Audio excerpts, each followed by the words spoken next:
नमस्कार सभी को। हमने संज्ञा, सर्वनाम, क्रिया विशेषण के बारे में जाना। आज हम कारक की परिभाषा और उसके भेदों के बारे में इस वीडियो में जानेंगे। कारक किसे कहते हैं? संज्ञा या सर्वनाम का क्रिया के साथ संबंध जोड़ने वाले शब्द कारक कहलाते हैं। जैसे मान लीजिए मैंने बोला मैंने कविता लिखी, ठीक है। पर कभी भी हम ऐसे नहीं बोलेंगे मैं कविता लिखी, मैंने उसमें ने का प्रयोग किया। उसी प्रकार ने, से, के, ये सब क्या हैं? ये सब कारक के चिन्ह हैं। एक वाक्य दिया है यहाँ पे, यक्ष ने युधिष्ठिर से कई प्रश्नों के उत्तर पूछे। क्या हम इसको कभी ऐसे पढ़ेंगे? यक्ष युधिष्ठिर कई प्रश्नों उत्तर पूछे, तो ये हमें समझ में नहीं आएगा कि क्या वाक्य है, ये क्या कहना चाहता है वाक्य। परंतु यदि हम इसको ध्यान से पढ़ें तो हम इसमें हमने ने, से, के तीन कुछ शब्द जोड़े हैं। ये सब क्या हैं? ये हमारे कारक के चिन्ह हैं, कारक के प्रसर्ग हैं। चिन्ह को प्रसर्ग भी कहा जाता है। तो चलिए कारक के भेदों के बारे में जानते हैं। कारक के 8 भेद होते हैं। कर्ता कारक, कर्म कारक, करण कारक, संप्रदान कारक, अपादान कारक, संबंध कारक, अधिकरण कारक, संबोधन कारक। अब कारक के चिन्ह भी होते हैं, कारक के प्रसर्ग भी होते हैं। और कर्ता कारक का चिन्ह होता है ने, कर्म कारक का चिन्ह को, करण कारक का चिन्ह से, के द्वारा, संप्रदान कारक का के लिए, को, अपादान का से अलग, संबंध कारक का की, रा रे री, अधिकरण कारक का में पर, संबोधन कारक का हे, अरे, ओ। कारक के चिन्ह अभी हमने पढ़े। अब कारक के चिन्ह में हम किस प्रकार से इसको पढ़ेंगे कि कर्ता कारक जो है वो क्रिया को करने वाला है, वहाँ ने का प्रयोग है। कर्म कारक है, जिन पर क्रिया का फल पड़ता है वहाँ को चिन्ह है। करण कारक क्रिया करने का साधन है, यहाँ से और के द्वारा चिन्हों का प्रयोग होता है। संप्रदान कारक जिसके लिए क्रिया की जाए, इसके लिए है के लिए या को। अपादान कारक जिससे अलगाव हो, जुदाई हो, से अलग। संबंध कारक संबंध दर्शाने वाला, कोई भी वाक्य संबंध दर्शा रहा है वहाँ का, के, की का प्रयोग होता है। अधिकरण कारक क्रिया का आधार जो होता है वहाँ अधिकरण कारक लगता है में पर। संबोधन कारक इसमें हे, अरे, ओ।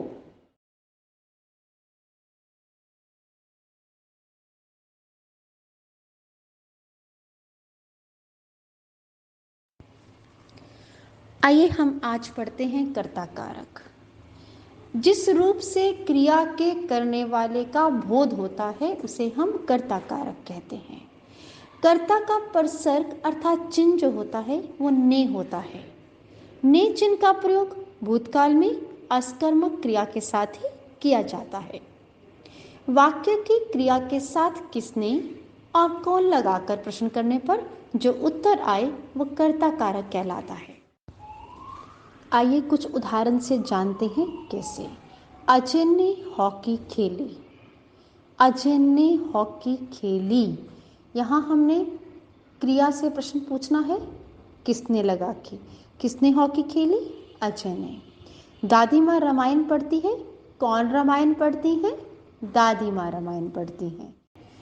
पहले वाक्य में कर्ता का कारक चिन्ह ने लगा है और दूसरे वाक्य में कारक चिन्ह का प्रयोग नहीं हुआ है। यदि वाक्य क्रियापद सकर्मक है और भूतकाल में है तभी नेक चिन्ह का प्रयोग होता है। आइए कुछ उदाहरण से हम कर्ता कारक को समझते हैं। रमेश ने पुस्तक पढ़ी, किसने पुस्तक पढ़ी? रमेश ने।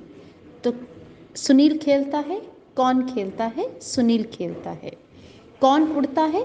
पक्षी उड़ता है। मोहन ने पत्र पढ़ा, किसने पत्र पढ़ा? मोहन ने।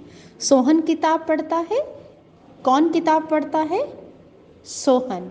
तो ये सब किस में आते हैं? कर्ता कारक में। कभी कभी ने चिन्ह से नहीं बल्कि अन्य चिन्हों से भी कर्ता कारक का बोध होता है।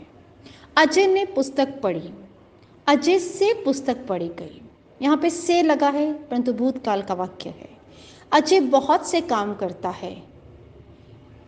कौन बहुत से काम करता है? अजय। अजय ने बहुत से काम किए। किसने बहुत से काम किए? अजय ने। जिस वाक्य में असमर्थता का भाव प्रकट होता है वहीं ने के स्थान पर कर्मवाच्य तथा भाववाच्य में से या के द्वारा का प्रयोग होता है। जैसे कि रोगी से नहीं चला जाता। रोगी से असमर्थता का भाव प्रकट हो रहा है। जिस वाक्य में असमर्थता दिखाई गई हो वहां पर कर्ता कारक का प्रयोग होता है। मामी से भजन नहीं गाया जाता, तो यहाँ भी असमर्थ है वो। मामी गाना गाने में, भजन गाने में असमर्थ है। अंधा देख नहीं सकता, तो ये असमर्थता के भाव जिस वाक्य में आते हैं वहां कर्ता कारक का ही प्रयोग होता है। कर्म कारक किसे कहते हैं? वाक्य में जिस संज्ञा या सर्वनाम पर क्रिया के व्यापार का फल पड़ता है वह कर्म कारक कहलाता है। कर्म कारक का चिन्ह क्या होता है? को। पुलिस ने चोर को पकड़ा, आशा ने गीत गाया। को पर सर का प्रयोग केवल प्राणीवाचक कर्म के साथ ही होता है। जैसे कि लोगों ने चोर को पकड़ा, पुजारी ने भक्तों को प्रसाद दिया। अप्राणीवाचक कर्म कौन से होते हैं? कोई ऐसे भी वाक्य होते हैं जिनमें को नहीं लगाया जाता। जैसे कि उसने पत्र लिखा, अध्यापिका ने उपहार बांटे। कभी कभी एक वाक्य में दो कर्म भी प्रयुक्त होते हैं। जैसे कि नेहरू ने इंदिरा को पत्र लिखा, दादी जी ने हलवाई से मिठाई बनवाई। याद रखने के लिए यदि वाक्य में विभक्ति रहित कर्म हो तो उसे पहचानने के लिए क्या और कहां से प्रश्न करना चाहिए। जैसे मान लो आरती स्कूल गई। कहाँ गई? स्कूल गई। राम खाना खा रहा है। क्या खा रहा है? खाना। और यहाँ पे हमने क्या और कहाँ से प्रश्न करना है। अगला है करण कारक। जिन शब्दों की सहायता से क्रिया का व्यापार होता है उसे करण कारक कहते हैं। इसका चिन्ह से या के द्वारा होता है। पिताजी कार से मुंबई गए, छात्र गेंद से खेले। कभी कभी से के स्थान पर के साथ या के द्वारा का प्रयोग भी होता है। रोहित के साथ कार में चले जाना, यहां पे किसका प्रयोग हुआ? के साथ। इट विल गो टू करण कारक। राजू ने SMS द्वारा सूचना भेजी। किसके द्वारा भेजी? किसके द्वारा? के द्वारा, तो इट विल गो टू करण कारक। अमर कैंसर से मरा, से आया, करण कारक। रोमा जहाज से जाती है, से आया, करण कारक। अगला है हमारा संप्रदान कारक। जिसे कुछ दिया जाए या जिसके लिए कुछ किया जाए ऐसा संप्रदान कारक में होता है। इसमें को, के लिए, के वास्ते इत्यादि शब्द आते हैं। माँ ने गरीबों को वस्त्र बांटे, माँ बच्चों के लिए खिलौने लाई। अब आप बोलोगे कर्म कारक में भी को आता है और संप्रदान कारक में भी मैम ने को का प्रयोग किया है, तो किस यहाँ पे हम उस अंतर को समझेंगे कि वाक्य में क्रिया का फल कर्ता पर न पड़कर जब कर्म पर पड़ता है तो वह कर्म कारक कहलाता है। वाक्य में जिसे कुछ दिया जाए या जिसके लिए कुछ लिया जाए वह संप्रदान कारक होता है। अब इसका चिन्ह को है, इसका भी चिन्ह को है और के लिए भी होता है। को केवल एकल रूप में आता है। जैसे कि मैंने पिताजी को पत्र लिखा, ठीक है। यहां को के लिए, के वास्ते, के अर्थ में आता है। जैसे मां ने बच्चे को दूध दिया। पुकारना, बुलाना, सुलाना, जागना, मारना आदि क्रियाओं के साथ कर्म कारक होता है। माँ बच्चे को बुलाती है। याद रखने वाली बात यहाँ पे ये है कि ये जो कुछ वर्ड्स दिए होते हैं यहाँ पर कर्म कारक का ही प्रयोग होता है। अब प्रणाम होगा, नमस्कार करना होगा, धन्यवाद देना होगा, किसी को बधाई देनी होगी, धिक्कार है तुम्हें, लाइक दैट, और चाहिए आदि वे संप्रदान कारक का ही प्रयोग होता है। और दो प्रश्न आते हैं क्रिया से। दो प्रश्न पूछने पर, जैसे कि क्या से प्रश्न पूछेंगे तो हमें कर्म कारक का प्रयोग, कर्म कारक पता चलेगा। यदि हम क्रिया से कहाँ करके प्रश्न पूछेंगे तो कर्म कारक हमें पता चल जाएगा। ऐसे ही संप्रदान पता करने के लिए हमें किसे या किसके लिए प्रश्न करने से यदि उत्तर मिल जाता है तो वह संप्रदान कारक कहलाता है। आइए अब हम पढ़ते हैं अपादान कारक। जिस पद से अलग होने, निकलने, डरने, सीखने, लज्जित होने न तुलना करने का भाव प्रकट हो, उसे अपादान कारक कहते हैं। इसका विभक्ति चिन्ह क्या होता है? से, पर अलग होने के भाव में होता है। आइए कुछ उदाहरणों से हम जानते हैं कैसे। गंगा हिमालय से निकलती है, गंगा हिमालय से अलग हो चुकी है। दूसरा, वृक्ष से फल गिरा, वृक्ष से फल गिर चुका है, अलग हो चुका है। राहुल के हाथ से फल गिरता है, राहुल के हाथ से फल भी जो है वो अलग हो चुका है। आसमान से बूंदें गिरी, आसमान से जो बूंदें गिर रही हैं वो आसमान में नहीं है अभी, वो नीचे गिर चुकी हैं। चूहा बिल से बाहर निकला, चूहा जो है वो बिल से बाहर निकल चुका है, जुदाई हो चुकी है उसकी बिल से, तो यहाँ पे होता है अपादान कारक। कुछ विशेष है यहाँ पर। निकलने के भाव में कई वाक्यों में निकलने आ जाए तो वहाँ पर भी अपादान कारक होता है। जैसे कि मान लो वो कार से निकला। अब तुलना के भाव में या कंपैरिजन आ जाता है, राम श्याम से सुंदर है, वहाँ भी हमारा अपादान कारक होता है। अलग होने के भाव में पेड़ से फल गिरा, यदि पेड़ से फल गिर चुका है, अलग हो चुका है। आरंभ के भाव में परीक्षा कल से आरंभ हो रही है, तो इधर भी अपादान कारक का ही प्रयोग होता है। इन सभी भावों के अतिरिक्त कुछ ऐसे वर्ड्स होते हैं जहाँ पर अपादान कारक का प्रयोग होता है, जैसे कि लज्जा, शर्म, आलोचना करना किसी की, दूरी आ जाए कुछ वाक्यों में, सुनना और सीखना, इन सब में अपादान कारक का ही प्रयोग होता है। अब करण कारक में से और अपादान कारक में भी से लगता है। अंतर यहाँ होता है कि यहाँ क्रिया का साधन प्रकट हो वहाँ करण लगता है, यहाँ क्रिया अलग होने के भाव में हो वहाँ अपादान कारक कहते हैं। जैसे दो उदाहरण यहाँ पे समझाए गए हैं।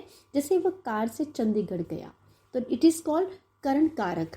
हम गांव से आ रहे हैं, अपादान कारक। अगला हम पढ़ने जा रहे हैं संबंध कारक। एक संज्ञा या सर्वनाम का दूसरी संज्ञा या सर्वनाम के साथ संबंध हो, वह संबंध कारक कहलाते हैं। इसमें संबंध जो है अनेक व्यक्तियों और वस्तुओं से भी हो सकता है।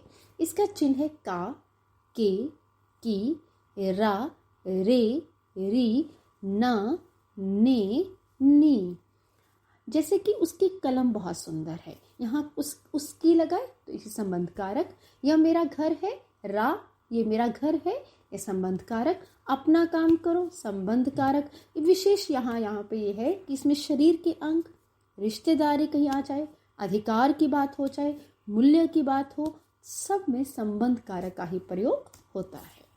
अधिकरण कारक संज्ञा या सर्वनाम के जिस भी रूप से क्रिया के आधार पता चलता है उसे अधिकरण कारक कहते हैं। इसका चिन्ह क्या होता है? में, पर, के ऊपर, के भीतर, के बाद आदि। मैं कमरे में गया, कमरे में अधिकरण कारक। मेज पर पुस्तक पड़ी है, मेज पर अधिकरण कारक। कमरे के भीतर जाओ, के भीतर अधिकरण कारक। माँ छत के ऊपर धूप सेक रही है, के ऊपर अधिकरण कारक। यहाँ स्थान का बोध होगा, यहाँ काल का बोध होगा, वहाँ पर भी हम अधिकरण कारक का ही प्रयोग करेंगे। रेलगाड़ी तो 2 घंटे में पहुँच जाएगी, यहाँ काल का बोध हो रहा है तो वहाँ पे अधिकरण कारक का ही प्रयोग होगा। अंत में हमारा अंतिम भेद है संबोधन कारक। संबोधन का मतलब है किसी को संबोधन करना, किसी को बुलाना। शब्द के जिस रूप से किसी को संबोधित किया जाए, पुकारा जाए, उसे बुलाया जाए, उसे संबोधन कारक कहते हैं। इसमें अरे, रे, ओ आदि शब्दों का भी प्रयोग होता है। आइए कुछ उदाहरणों से जानते हैं कैसे। अरे उसे बुलाओ, शाबाश मेहनत करो, वह क्या खूब खेला। तो हमने कितने सारे उदाहरण से हमने जाना कि संबोधन कारक किसे कहते हैं। अंत में आपने सब कारकों को पढ़ा, कारक के भेद को जाना, कारक के 8 भेद अपने जाने, कर्ता ने, कर्म को, करण से, संप्रदान के लिए, अपादान से अलग, संबंध कारक की अधिकरण में, पर, संबोधन है अरे। अब एक प्रश्न आपके सामने, 8 प्रश्न आपके सामने हैं। इनमें से आपको कारक को पहचानना है और कारक के भेद भी लिखने हैं। तो थोड़ी देर के लिए आप विराम लीजिए और अपने अपनी कॉपी पेंसिल निकालिए और जल्दी से लिख डालिए उसी उत्तर।